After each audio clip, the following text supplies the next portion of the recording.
वर्षेनी हजारौँ युवाहरू पूर्वको धरान र पश्चिमको पोखराबाट आफ्नो पुर्खाहरूले वीरता देखाएर सम्मानित भएको ब्रिटिस गोर्खा आर्मीमा भर्ती हुनलाई मरिहत्ते गर्छन्, जसमा 400 जनाले मात्र मौका पाउने गर्छ। उनीहरू भर्ती भएपछि युद्ध भएमा ब्रिटिस सरकारको लागि भनेर कातर भएर भगाउनुभन्दा मर्नु बेस भनेर मर्न मार्न पनि तयार हुन्छन्। धारिलो खुकुरी हल्लाउँदै आयो गोर्खाली भन्दै युरोपको वनपाखाहरूमा रगत बगाएर वीरता देखाएर बेलायतीहरूको लागि युद्धमा हुमिएका भूतपूर्व गोर्खा सेनाहरूले बेलायत संसद भवन अगाडि नै बेलायतले गरेको नेपाली मूलका सेना र बेलायती नागरिक सेनाबीचको तलब र सुविधामा गरेको भेदभावको विरुद्धमा अनसन बसेका थिए। We are fighting for equal rights. The two men and one woman, all in their 60s, haven't had any food since Saturday, and they've been here, sleeping rough, just across the street from the front door of number 10. लगभग 200 वर्षसम्मको वीर र वीरताको सयौं कथाले जोडिएको बेलायती सरकार र गोर्खाली सेना बीचको सम्बन्धमा कहाँबाट आयो त समस्या, कहाँबाट सुरु भयो त? त्यो बुझ्नको लागि हामीले बेलायती गोर्खाली सेनाको सुरुवाती दिनहरूको बारेमा जान्नुपर्ने हुन्छ, अर्थात् स्थापना भएको दिनहरूको बारेमा।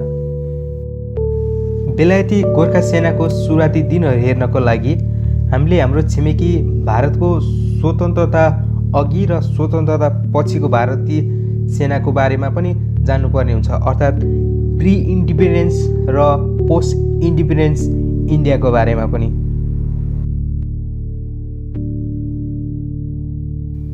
सन् 1816 को एङ्ग्लो नेपाल युद्धमा भारतमा शासन गरिरहेको इस्ट इन्डिया कम्पनीसँग नेपालीले ठुलो हार बेर्नु परे तापनि नेपालीले देखाएको वीरता र साहसको कारण इस्ट इन्डिया कम्पनीले नेपालीलाई पनि आफ्नो सेनामा गोर्खा रेजिमेन्ट अन्तर्गत पहिलोपटक भर्ती गर्ने प्रस्ताव गर्यो। त्यसपछि इस्ट इन्डिया कम्पनीमा धेरैजसो कुमाल गोर्खाली र केही हिमाली युवाहरूलाई पनि पहिलोपटक आफ्नो रेजिमेन्टमा प्रवेश गराए।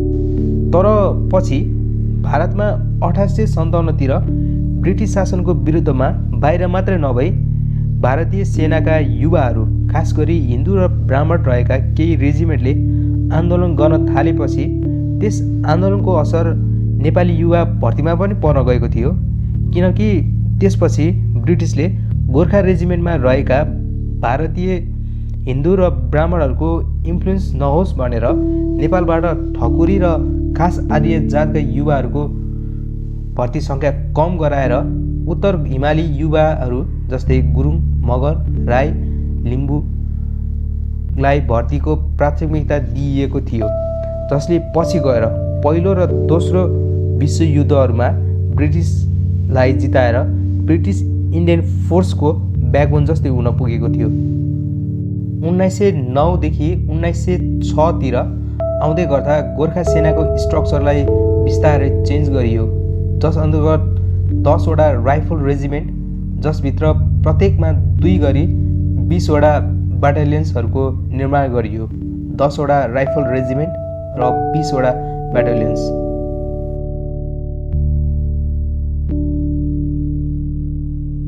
यही 10 वटा रेजिमेन्ट अन्तर्गत लाखौँ नेपाली युवाहरूले भर्ती गरे र धेरै युद्धहरूमा जित र वीरता पछाडिको हजारौँ युवाहरूले आफ्नो ज्यान गुमाए, कयौँ घाइते भए, कयौँ बेपत्ता भए। तथ्याङ्क अनुसार पहिलो विश्वयुद्धमा 2 लाख र दोस्रो विश्वयुद्धमा 2,50,000 जनाले भाग लिएका थिए भने कयौँ लाखौँको सङ्ख्यामा ज्यान गुमाएका थिए भने हजारौँ सङ्ख्यामा बेपत्ता भएका थिए। विश्वयुद्धहरू सकिएपछि संसारमा धेरै परिवर्तनहरू आउन थाल्यो। त्यस अन्तर्गत भारतमा पनि स्वतन्त्रता सङ्घर्ष आन्दोलन सुरु भयो, जसपछि 1947 मा भारतले ब्रिटिसबाट स्वतन्त्रता प्राप्त गर्यो, जसपछि ब्रिटिस गोर्खा सेनामा पनि परिवर्तन आउन थाल्यो, जसलाई हामी अब पोस्ट इन्डिपेन्डेन्स युगको सुरुवात पनि भन्न सक्छौँ। अर्थात् भारतको स्वतन्त्रता पछिको युग। इस्ट इन्डिया कम्पनीको शासनबाट स्वतन्त्र पछि गोर्खा रेजिमेन्टको पनि भाग लगाइयो। नेपाल, भारत र ब्रिटेनको 3 पक्षीय सहमतिमा 10 वटा रेजिमेन्ट भएको गोर्खा सेनाको मध्ये 6 वटा रेजिमेन्ट अर्थात् पहिलो, तेस्रो, चौथो, पाँचौँ, आठौँ र 9औँ चाहिँ स्वतन्त्र भारतको अन्डरमा रहने भयो भने बाँकी दोस्रो, छैटौँ, सातौँ र 10औँ रेजिमेन्ट भने ब्रिटेनको अन्डरमा सर्भ गर्ने गरी भाग लगाइयो। यता भारतको अन्डरमा सर्भिस गर्ने सेनालाई इन्डियन गोर्खा आर्मीको नाम दिई प्री इन्डिपेन्डेन्स अघि जुन पोस्टमा आबद्ध थिए त्यही पोस्टमै सर्भ गर्ने गरी टर्म एन्ड कन्डिसन लगाइयो भने उता ब्रिटेन अन्तर्गत ब्रिटिस गोर्खा आर्मीको भविष्य भने निश्चित थिएन। आफ्नै परिवार र देश नजिकको इन्डियन आर्मीमा सर्भ गर्नुभन्दा पनि ब्रिटिस रेजिमेन्टमा गएका अधिकांश बटालियन्सहरू पदपूर्ति र पैसाका लागि भन्दा पनि उनीहरूको ब्रिटिस सरकारप्रतिको वफादारीका लागि गएका भन्ने बुझिन्छ। नेपालीहरूले देखाएको यस्तो वफादारीप्रति कस्तो सम्मान दिएको छ त ब्रिटेन सरकारले, जसको उत्तरका लागि भने हामीले रिटायर भएका र एक्टिभ सर्भिसमै रहेका सेनाहरूको अवस्थाको बारेमा बुझ्नुपर्ने हुन्छ। 206 वर्षभन्दा लामो सर्भिसमा खटिएका नेपाली गोर्खाली सेनालाई गरिएको व्यवहार भने विवादास्पद नै मानिन्छ। सर्भिस बाबत पाउने तलब, सुविधा र सर्भिसपछिको पेन्सनलाई ब्रिटेन सरकारले नेपाली मूलका नागरिक र आफ्नै नागरिक बीच धेरै भिन्न तरिकाले विभेदित गरेको मानिन्छ। धेरै पुपु सेनाहरूको अनुसार सन् 1957 अघि अवकाश प्राप्त गरी पेन्सन बुझ्ने ब्रिटिस आर्मीमा ब्रिटिस मूलका सेनाले 450 पाउन्ड पेन्सन पाउँथे भने गोर्खा सेनाले 40 पाउन्ड मात्रै पाउँथे।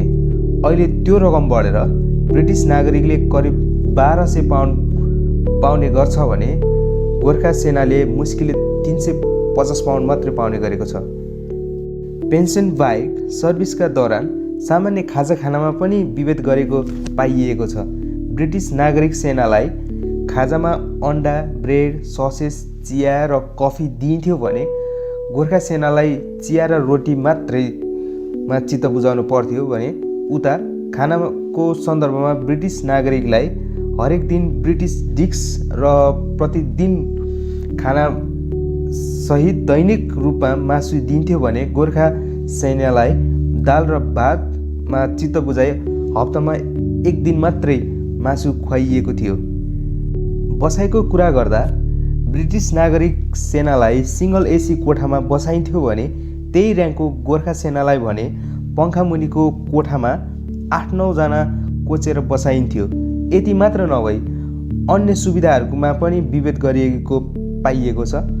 जस्तै कुनै ब्रिटिस नागरिक सेना विदेश भ्रमण जाँदा उसले भ्रमण बापत भत्ता पाउँथ्यो भने गोर्खा सैनिकले त्यो सुविधाबाट वञ्चित हुन्थे। यति मात्र नभई गोराले छुट्टीको बेला घर गएको बेला उसले पुरा तलब पाउँथे भने गोर्खा सेनाले त्यो सुविधा उपभोग गर्न पाउँदैन थियो। गोर्खाली सेनाले सेवाको क्रममा मात्र विभेद नभई सेनाको अवधिमा पनि विभेद खेप्न पर्थ्यो। यता ब्रिटिस नागरिकलाई 22 वर्षसम्म सेनामा आबद्ध हुन पाउँथे भने नेपाली नागरिकलाई भने 15 वर्षमै थोरै तलब र थोरै पेन्सनमै अवकाश लिन बाध्य गराइन्थ्यो। यति मात्र नभई सेवाको क्रममा यदि कुनै सेनाको मृत्यु भएपछि उसको परिवारले पाउनुपर्ने सेवामा पनि विभेद गरिएको थियो। जस्तै 2007 साल अघि पेन्सन पाकेर विधवा भएका सेवाको पत्नीले पाउनुपर्ने पेन्सनमा ब्रिटिस नागरिकलाई 25% थप गरी 125% पेन्सन उसको श्रीमतीलाई दिइन्थ्यो भने यता गोर्खा सेनाको हकमा थप्नु त कहाँ हो, 40% कम घटाएर 60% मात्रै पेन्सन दिएर विभेद गरिएको थियो। यस्तै विभेदहरू खास गरी पेन्सनको फरक विभेदको विरोधमा सन् 1900 तिर नेपालमा पहिलोचोटि आन्दोलन सुरु भयो, जुन पछि 2000 तिर गएर ब्रिटेनसम्म पुग्यो। र 2003मा ब्रिटेनले फरक र्याङ्कको फरक सेनालाई फरक तलब दिएको, जस्तै ब्रिटिस आर्मीहरू माथिल्लो अहोदामा भएका हुनाले धेरै तलब पाएका र गोर्खाली सेनाहरू कम पोस्टमा भएका हुनाले कम स्यालेरीमा कम पेन्सन पाएको भनेर केसलाई डिसमिस गरेका थिए। तर आन्दोलन कन्टिन्यू भइरहेको दौरान 2009तिर ब्रिटिस गोर्खाहरूलाई ब्रिटेनमै बसोबास गर्ने अधिकार भने प्राप्त भएको थियो। अब धेरै भूपू सेनाहरू आफ्नो सहपरिवार लिएर ब्रिटेनतिर धाउन थाले। सन् 2018 को डाटा अनुसार 1,10,000 नेपालीहरू युकेमा बसोबास गर्दै आएको मध्ये 70% भने ब्रिटिस लाउरे र उनका परिवारहरू थिए। त्यसपछि 2015तिर फेरि अर्को आन्दोलन सुरु भयो। यस बेला बसोबासकै क्रममा भिन्न भाषा, भिन्न संस्कृति, भिन्न सामाजिक र आर्थिक जीवन यापन गर्न ब्रिटिसहरूले दिएको न्यूनतम पेन्सनले अपुरो भएका कारणले आन्दोलन फेरि सुरु भयो। भूपू सेनाहरूले 2012मा गोर्खा सत्याग्रहको सुरुवात गरे। 2013मा ज्ञानराज राईले यही विभेदहरू विरुद्ध अनसन बसे, जुन 15 दिनसम्म चलेको थियो, जसले ब्रिटिस सरकारलाई फेरि वार्तामा ल्याएको थियो।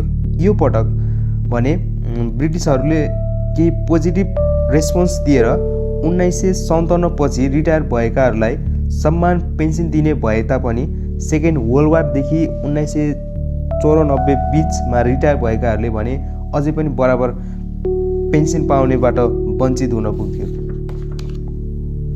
गोर्खा सत्याग्रह अनुसार जुलाई 1, 2007 अघि रिटायर भएका पेन्सनर नै 25,000 थिए, जसले पेन्सनमै विभेद खेप्न परेको थियो। अहिले त्यो सङ्ख्या 8,000मा झरेको छ। अहिले फेरि केही महिना अघि 2021 को अन्तिमतिर 1957 अघि दोस्रो विश्व युद्ध र 1994 बिच रिटायर भएका भूपूहरूको लागि थप बराबर पेन्सनको लागि भनेर सत्याग्रहले अनसन बसेको थियो। अनसन सकिए तापनि नेपाल सरकारले वार्ता ढिलो बनाएको र कोभिडको कारण देखाएर ब्रिटिस सरकार यसपालि पछि हटेको छ। आशा छ भविष्यमा भूपू सेनाहरूले छिटै न्याय पाओस् र मिल्नेछ पनि।